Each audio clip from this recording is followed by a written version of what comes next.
Dalam rekaman, mereka beraksi seperti anggota kepolisian yang menangkap pelaku kejahatan.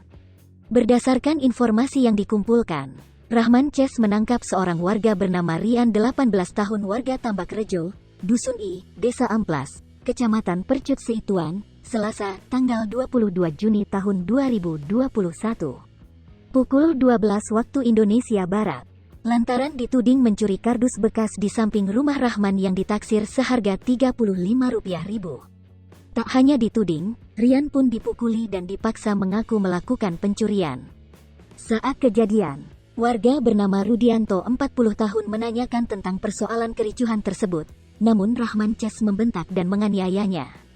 "Udah diam aja kau, gak usah banyak cakap," sembari menganiaya R hingga kesulitan bernapas, kata Rudianto menirukan ucapan satu di antara pelaku.